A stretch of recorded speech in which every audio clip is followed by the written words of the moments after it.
I want to talk to you about negative emotions. Would you like to get rid of all your negative emotions? Get rid of worry, fear, anger, hate, jealousy, regret, blame, impatience, embarrassment, guilt? Yes, of course you would. Although some people have a couple of pet negative emotions that they want to cling to. I'll let you keep a couple of your favourite ones if you'd like. Although really, why would you? What benefit do you get from worry or guilt or anger? Now, actually, I will agree that they are worth having for a few seconds because they're usually telling you something, maybe that something isn't right. But negative emotions about things that you can't do anything about, they aren't helpful. And wallowing in negative emotions for long periods is not healthy.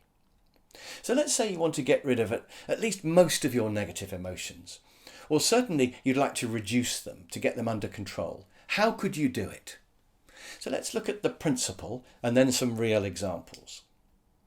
To get rid of any negative emotion, the first step is taking responsibility, realizing that you are responsible for most situations that you find yourself in, and that you are always responsible for how you handle that situation.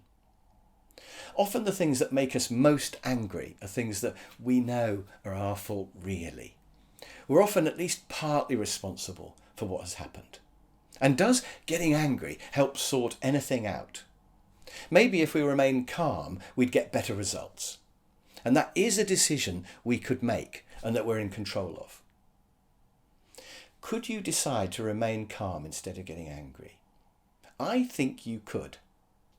You could get angry but try not to show it, but I'm not talking about that. I'm talking about deciding not to get angry in the first place. Saying to yourself, this person is not going to make me angry. They're not going to push my buttons. If I let them make me angry, they've won. Or let's take another negative emotion, worry. Once we realise that we need to take responsibility for the outcome, rather than just worrying about it, we can start to plan and work on getting it right, and the worry is reduced. I think it's amazing that responsibility is involved in pretty much every negative emotion when you think about it. Jealousy, blame, regret, guilt. But the more I think about it, the more convinced I am that it is true. I suppose you could say that you're responsible even for whether you choose that negative emotion at all. But are you aware that you're choosing negative emotions? It may feel that they automatically spring up from within you. But think about it. Maybe you're responsible for choosing them. Did you choose to get angry? Or to put it another way, could you choose to not get angry? Now, I think you could. Do you choose to worry? Do you choose to feel guilty? Do you choose to feel sorrow or fear? Do they spring up from within you, or are you choosing them? Are you at least letting them spring up, letting them flourish, instead of saying, out, I'm not having you here? Maybe you're stoking the flames a bit, saying, yes, I will get angry. Yes, I will wallow in guilt and self-pity for a bit longer. Do you sometimes do that? So why would someone choose a negative emotion like anger or guilt?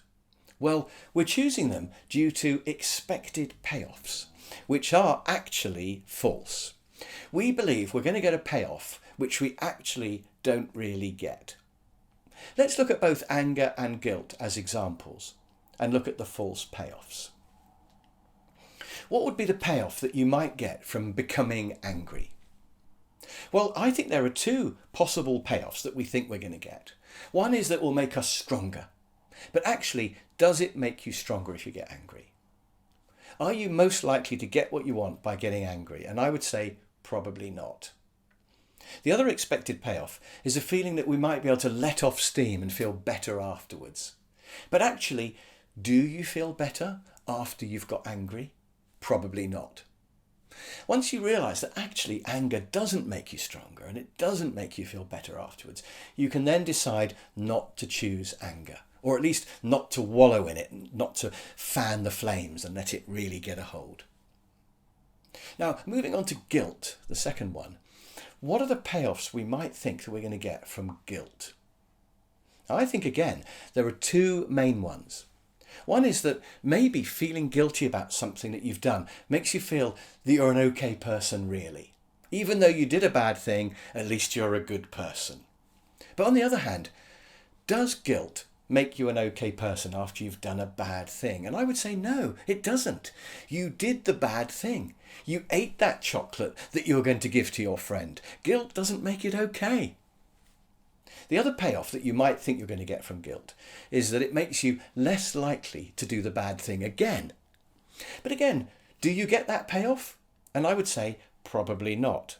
I think guilt almost gives you permission to keep doing the bad thing. At least you feel guilty every time you do it. So I think guilt is actually going to make you more likely to keep doing that bad thing. Certainly it gives you permission to carry on doing it. In fact, if guilt worked, you'd stop doing those bad things and guilt would go extinct. But there's no sign of guilt going extinct anytime soon, is there? So, once you realise that you're choosing these emotions and that the payoffs that you think you're going to get are actually false, you can then begin to choose to not have them. It's the same for all other negative emotions. So I want you to think about, what's your pet one? What's the payoff that you think you're getting from it? And is that payoff false? Which of course it is. And then decide not to have that negative emotion in your life anymore.